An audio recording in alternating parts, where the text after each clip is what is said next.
this room to close their eyes and think of something that makes them sad. Now, I hate to start off on such a somber note, but I promise this is going somewhere. Has everyone got something? Good. Now open your eyes and look around the room. The people sitting around you are the people that have shaped your childhood and your schooling lives. And I bet that you couldn't imagine what more than 3 people were thinking about.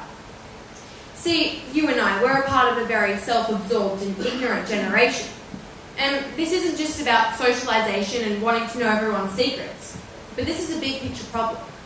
My name is Kirk, and welcome to TEDx 2020. I'm just like you. I'm a teenager who has often found herself being very ignorant about the world around me. But you can change that. Actually, you can change that right now. Did you know that over 1.5 million ethnic Uighurs with Muslim religious affiliations are currently being detained in Chinese concentration camps?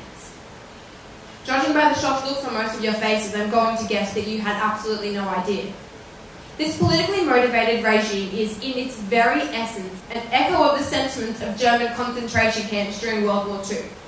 But why, you may ask? Did a staggering majority of the people in this room know nothing of it? We're all a part of a generation that loves to live vicariously through other people's experiences and knowledge, rather than going out into the world and becoming cultured, empathetic, and educated individuals. With all of the technology and social media available to us, it is so easy to stay at home in your pajamas and watch TikTok and binge Netflix, awaiting your dinner that you ordered from an app on your phone without leaving the comfort of your couch. I myself have fallen victim to this pattern of luxury many a time, and when we think about it, who can blame us? With all of this technology at our fingertips, why would we want to walk 15 minutes down the road to pick up takeout or go on a bushwalk with our families? But as the next generation of world leader, it is our fundamental responsibility to have a less parochial outlook concerning the issues within our socio-political climate. We need to leave our social bubbles of mental isolation and acknowledge the problems in the world, because that's how change is made. In China, there are hundreds of thousands of ethnic Uighurs being held captive and tortured in re-education camps for their beliefs and traditions. And honestly, I believe that we can change that. These people are being brainwashed by the Chinese Communist government for simply existing and indulging in their customs and traditions, as many races are free to do around the world. But these people are being stripped of any and all of their cultural philosophies as the government attempts to convert them to opinions of communist idealism. And yet, no one is hearing about it. How would you feel if, as a grown adult living in a community of your people, you were patronised and tortured for your religion and culture, and no one in the world cared enough to rescue you? How would you feel if you and your family spent every day imprisoned and were repeatedly told that all the things you believe in, the very foundation of your lifestyle, made you a terrorist? The lack of media attention directed towards this is largely attributed to our generation's lack of interest in political topics. Strange that the fate of millions of people should fall to us teenagers. But realistically, if we were behind the cause, the effects on the media would be astronomical. These are people's lives at stake, and yet we are more concerned that Kylie Jenner didn't wear makeup the other day. So, how can we change that? If we were teens during the 1970s, it would be out of the normal to be sitting at home without participating in any form of social activism. But these days, it's more of a burden to have to go outside and try to make a difference than it is a privilege to be able to. Now, I'm not suggesting that we all grab our torches and pitchforks and make for the Chinese borders. We all know how that ends. But I am saying that this harrowing time in our world's history does not have to continue as violently and abrasively as it currently is. If only 1 in 5 people in this room today were to leave and educate a couple of other people, within no time the abuse of this community would be brought to the attention of a much broader demographic. The group's separatist ideology, attempting to bargain with the communist and tyrannical government for autonomy over their lives, has garnered almost no global support and only ends in violent reprimanding and the Uighurs being branded as dangerous and radical.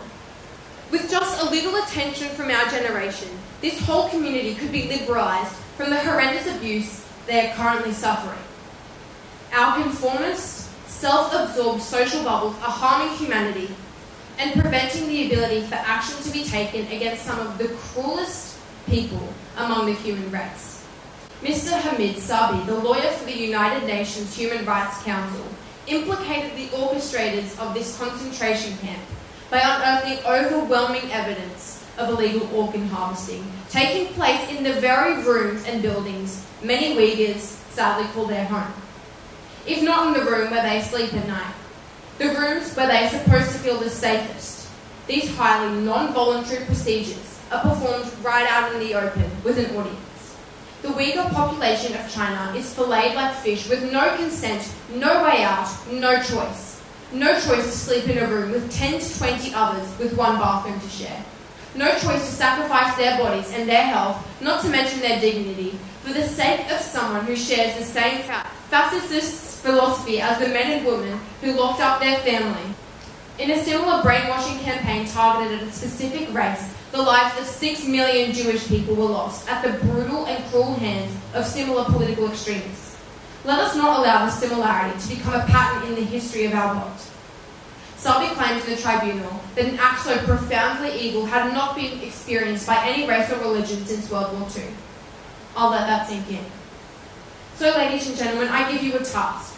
For the sake of people who physically can't, go outside and get behind the cause. Do something for someone without the anticipation of a reward.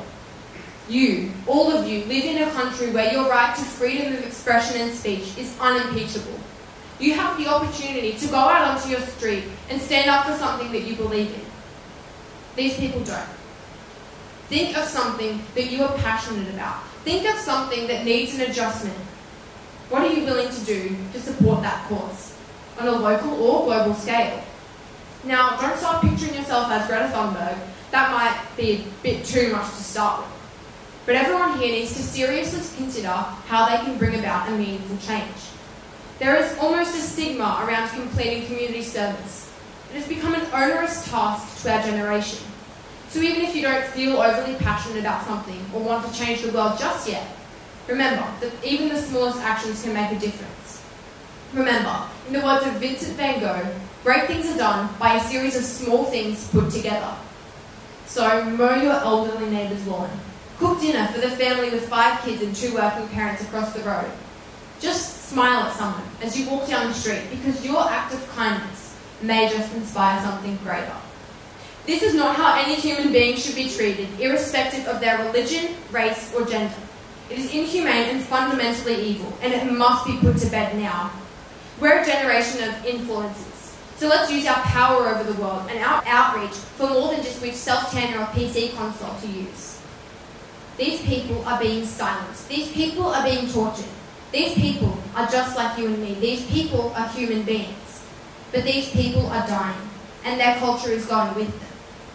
So, how can you make the world a better place?